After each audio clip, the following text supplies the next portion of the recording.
Hello, welcome. Hey, if you can see me through the leaves here, it's time for another Patio Stories. Great to see you. So check it out. It's about time for harvest, isn't it? I mean, it's the end of July. This is, in Spanish, they call this a pepino. That's right, it's a cucumber. I'm just gonna go ahead and cut it right there.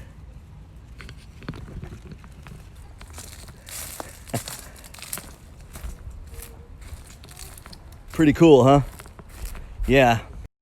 The patio here, which has gotten a little notoriety in the Patio Stories, or maybe not enough notoriety, because I've never really talked about it.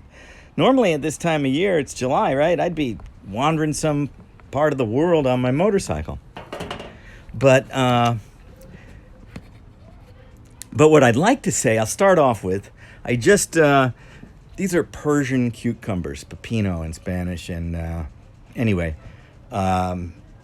they've been giving me these little cucumbers. They're sweeter, less seeds than the bigger ones that you're used to. For about a month, I've been getting a great harvest, and now it looks like they're going to explode. But there's a reason we're going to talk about cucumbers a little bit today. But I've got over here some patio tomatoes. I've got these tomatoes down here. These are what they call little bings. They're cherry tomatoes. This is a cherry tomato plant, husky cherries. Here I've got some what they call oak leaf lettuce, thyme, rosemary, oregano, purple basil, regular basil, cilantro, parsley. I'm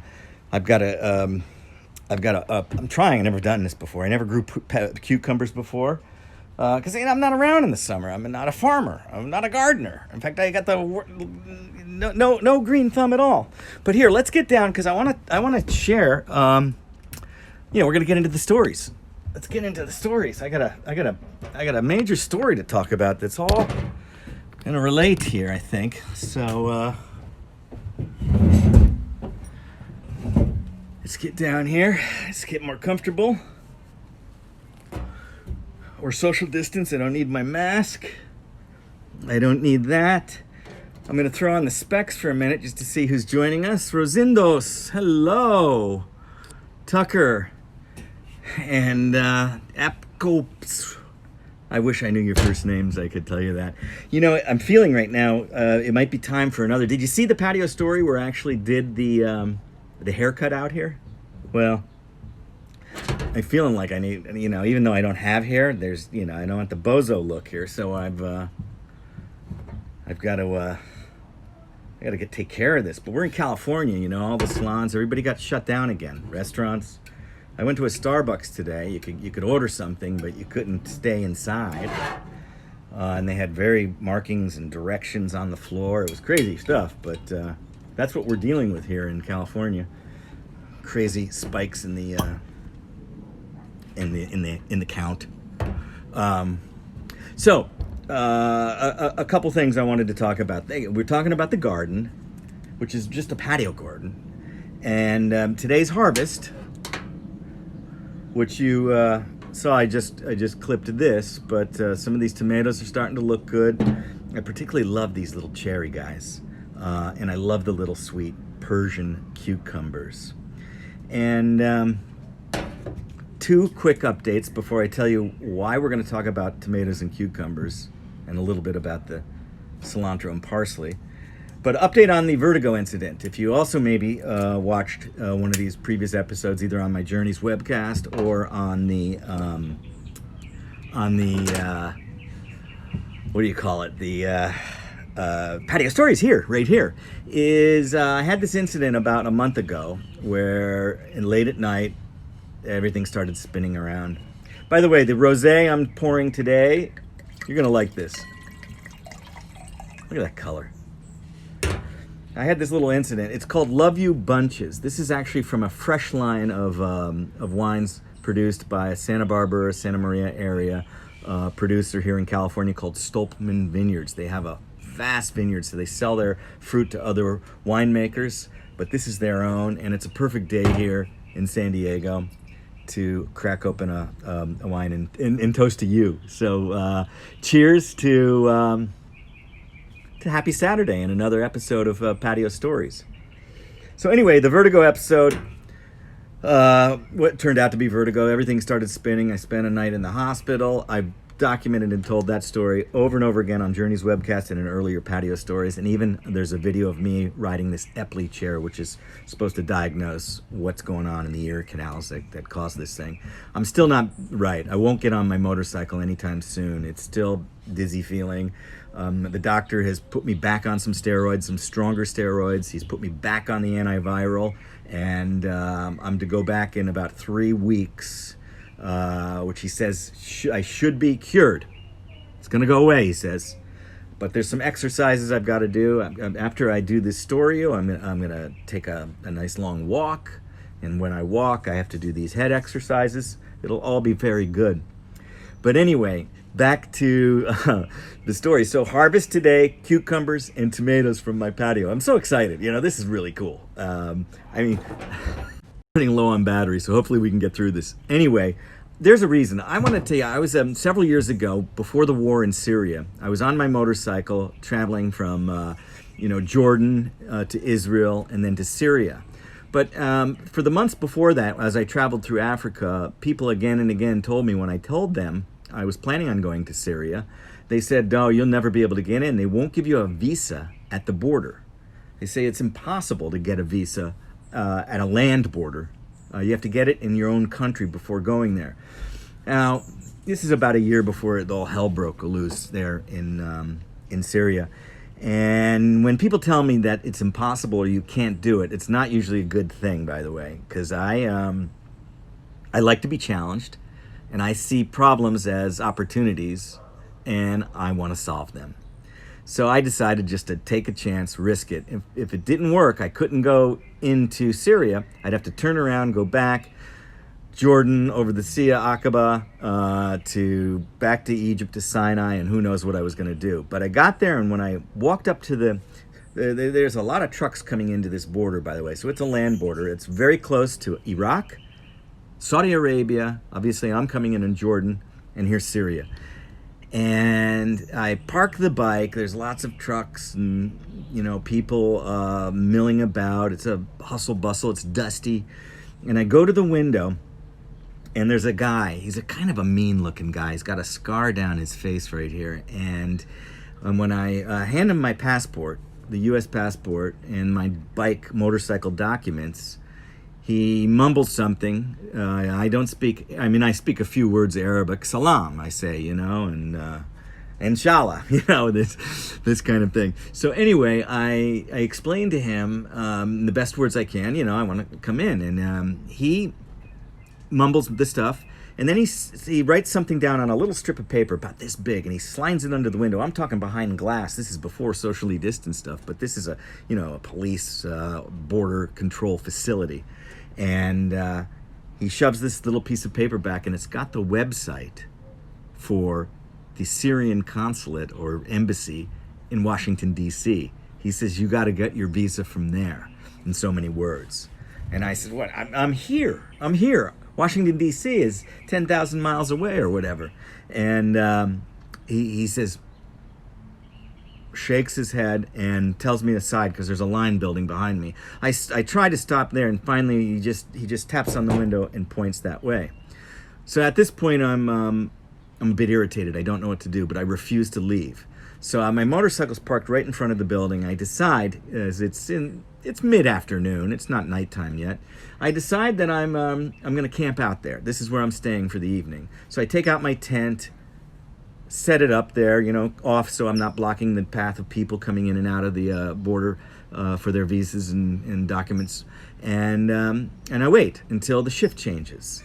And I've got my tent set up. I got my sleeping bag rolled out there. I go back up to the window and I knock on it again. And a different guy looks at me, and I show him the passport, and he shakes his head, sends me a piece of paper with the consulate and embassy web address for Washington, D.C. for Syria. And I'm really, really frustrated at this point. I don't know what to do. I go back to my tent. I start talking with the people. There's this cool, like, three brothers from Saudi Arabia. They're riding in a Volkswagen Bug. It's really cute. And they invite me over to Saudi Arabia to come and have a night with them. He says, I bet you we can get you into our border. And I'm like, well, that touches my heart so much, but I've got to get into Syria. So after this goes on for about 3 more shift changes, it's something like 20 hours later, and I finally somehow managed to convince. They get on phones and they're doing all kinds of talking to the border police in Damascus, and they go ahead and they say, "Sure, Allan, we'll give you the visa and the bike documents." So lots of rubber stamps, lots of paperwork, and I finally get up, packed everything up. I get to the border. There's a big iron gate. There's guys with automatic weapons standing there, and a guy closes the big iron gate and says, "Move your bike, you're blocking the people." And I'm holding up my document. I've got my visa. And he says, "Please move your bike across the side." And I'm saying, well, I want to go in. He says, "No, the chief inspector wants to see you." The chief inspector of the whole border post wants to see me. I've already got cleared, and I'm thinking, oh my God, somebody got in trouble. They gave me a visa. They're going to tell me they have to take it back. I'm really worried they're going to do it. So I park the bike. I wait. And in a little while, I hear the steps of these guys coming. I turn around. There's 3 guys, and one guy's carrying a tray, and on it there are 4 cups of tea. And they sit down with me right there and say, "Hey, Mr. Allan," now pardon the accent, I'm not being just, I can't repeat it, but it's like, Mr. Allan, before you go, we must have chai." In Syria, there's always time for chai. So we sit down and we're laughing. I think, okay, phew, this is good. They just want to have a glass of tea with me, chai. So, fantastic. Then the chief inspector takes a stick out, and there's a dusty ground, and he draws the shape of Syria on the ground. It's kind of like a funny oblong triangle with a busted out bottom part of it, and he starts putting dots in the dirt, and telling me, "You must go here. Here's Palmyra. Here's Damascus, of course. Here's Aleppo. You must go to see Crac de Chevalier. This big castle. So finally, I get to cruise on.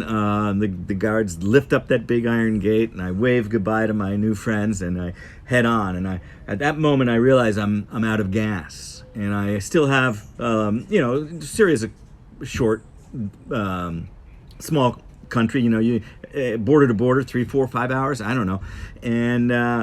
But I'm just coming from this rural border at Jordan, and I see a gas station, but it's all looks run down. The pavement's all cracked. The pumps don't have the dials in them, and grass is coming up through all the cracks. But it appears I'd seen a car just pulling out moments ago, and I thought, well, so I loop around the gas station, and I can kind of see inside this kind of concrete building, and there are guys there. So I park my motorcycle and I walk into this dingy, greasy gas station, and there are 3 guys sitting around a steel desk. You remember those old steel desks, And there's oil cans, 55-gallon drums, and rags and things over there. But on the middle of this desk it's like a silver platinum kind of platter, and on it is this salad.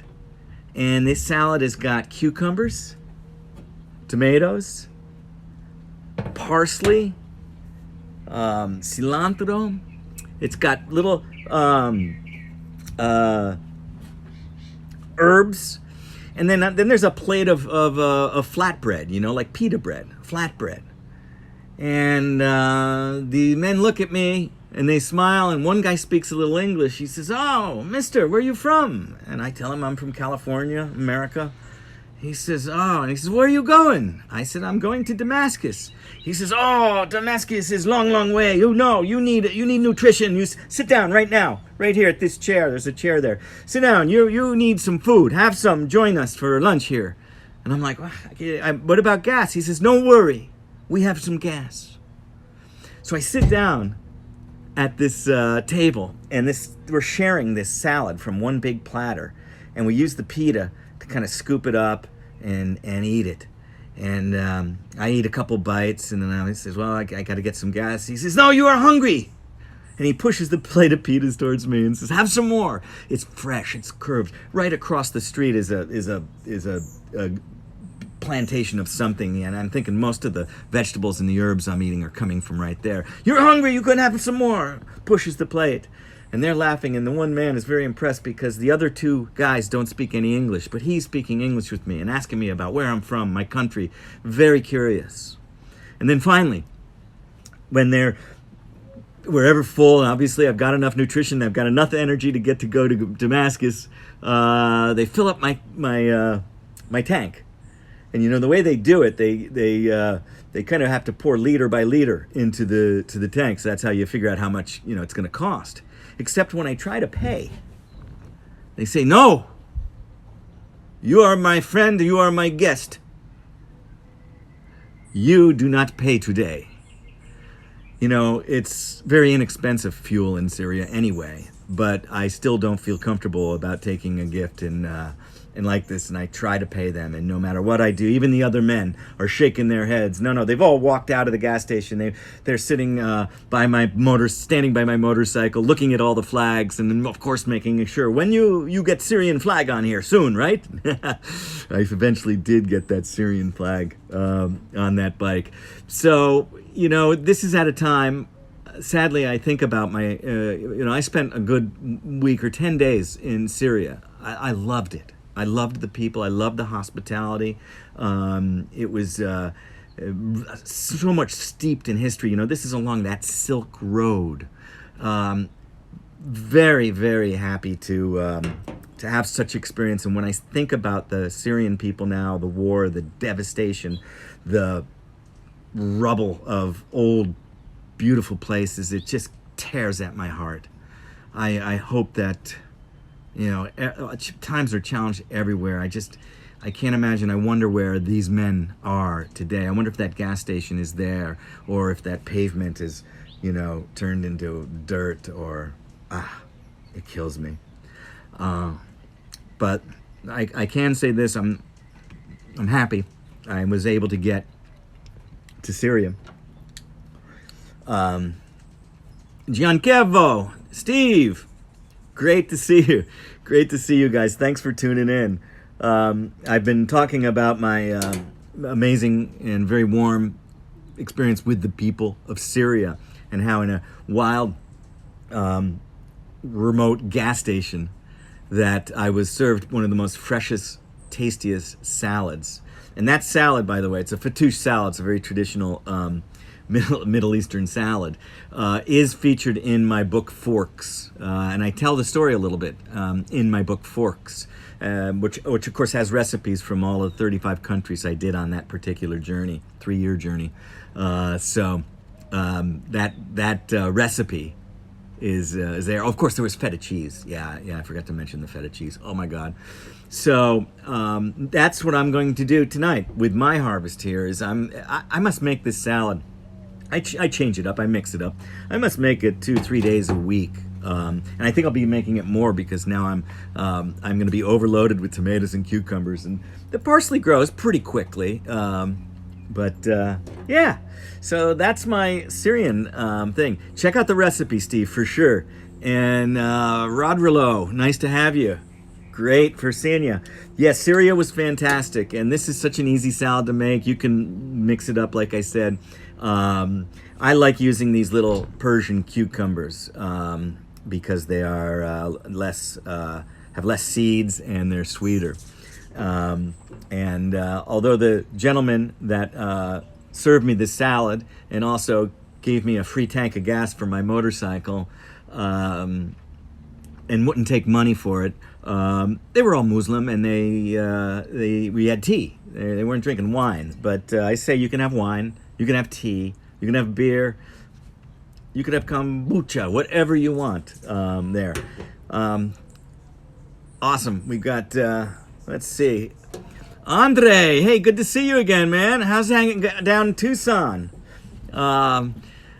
Yeah, I'm gonna be my battery warning's on here, so I think I may be running out here. I just told this story. The replay will be up on YouTube. Hey, and if you're not following me or subscribe to my channel on YouTube, please do that. I'm trying to get that 1,000 subscribers, so the algorithms will let me be part of their whole, get more people hearing these stories and sharing good experiences from all over the world, especially in these times. But I want to thank you guys all. Check out that recipe, forks. Andre, by the way, it's a rosé from Stolpman Vineyards, and it's kind of fun. It's their So Fresh series, Love You Bunches. And I love you guys bunches for joining me today. And if you came in a little bit late, you got to go back and watch the replay on YouTube about the story I told from this salad, which relates to my harvest of vegetables today in a Syrian Greasy gas station. It's wonderful. So that's it. Happy Saturday to all of you. I thank you for tuning in. Get me on YouTube, WorldRider. Subscribe, please. See this full replay because it's an amazing story. And we need to focus on the positive in the world as opposed to, what's maybe frustrating us and what's negative in the world. Okay. All right. Thank you, Steve, for subscribing. I look forward to catching up with you on the next Patio Stories next week. This is Allan Karl. You've been watching Patio Stories, Stolpman Bunches, and Cucumber Tomatoes Syrian Fattoush Salad. Thanks again.